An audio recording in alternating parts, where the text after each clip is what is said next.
பாருங்க மக்களே, இதுதான் எங்க தோ திருநெல்வேலியில உள்ள பசுமையான வயல்வெளிகள். நீங்க தோட்டத்து வேலை செஞ்சாலே உங்களுக்கு பாதி ஸ்ட்ரெஸ்ஸு போயிரும், பெயினும் போயிரும். அதனால் வேலை போனதுக்கப்புறம் மிச்சமாக நீங்கள் விவசாயமும் பண்ணலாம். உங்கள் விவசாய நிலத்துல வீணாக ஃப்ளாட் போட்டு விற்காம விவசாயத்தில் விதவிதமான பயிர்களை பண்ணி உங்களுக்கு உள்ள ஐடியாஸை பகிர்ந்துக்கோங்க. இதில் நாங்கள் வெங்காயம் போட்டிருக்கோம். இப்போ அதுக்கப்புறம் இதில் உளுந்து போட்டிருக்கோம். அதுக்கப்புறம் கத்திரிக்காய் போட்டிருக்கோம். அதுக்கப்புறம் தக்காளி போட்டிருக்கோம். களைக்கொல்லிக்கு வந்து நேனோ களைக்கொல்லின்னு ஒன்று இருக்குது. அதை வாங்கி போட்டுட்டு அதை வாங்கிக்குவோங்க. வாங்கிட்டு காஞ்ச பிறகு களை வெட்டிட்டு அதை நல்லா காய விட்டதுக்கப்புறம் அந்த காஞ்ச இதெல்லாம் எடுத்துடணும். கையாலே சோம்பரப்படாமல் கையாலே அந்த களையை ஃபுல்லாக எடுத்துடணும். எடுத்துட்டு நேனோ களைக்கொல்லி அடிச்சிடணும்.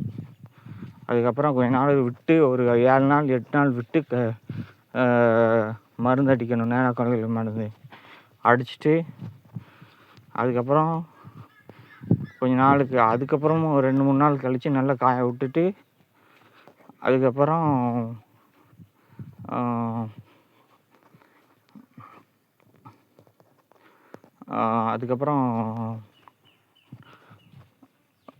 தண்ணி பாய்க்கணும்.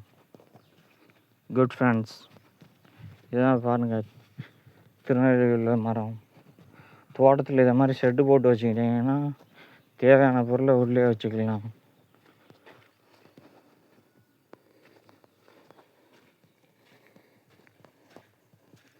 இதனால் உரம் அது இதுன்னு எல்லாத்தையும் வீட்டுக்கு கொண்டு வர தேவையில்லை இருக்கு. இதை பாருங்கள், இதுதான் எங்கள் ஊர் கிணறு. எப்படி இருக்குன்னு பார்த்துக்கோங்க. அந்த கால கிணற்று முறை எப்படி செய்வாங்கன்னா, அடுக்கடுக்காக வச்சு கல் அடுக்கடுக்காக வச்சு அதில் சிமெண்ட் வச்சு பூசிடுவாங்க. இந்த காலத்து முறை தான் நல்லது. இந்த காலத்து முறை உள்ளது கெட்டது. தானாக ஃபில் ஆகணும். ஊற்று வரணும்னா கொஞ்சம் வெடி வச்சு ஆழப்படுத்தணும்.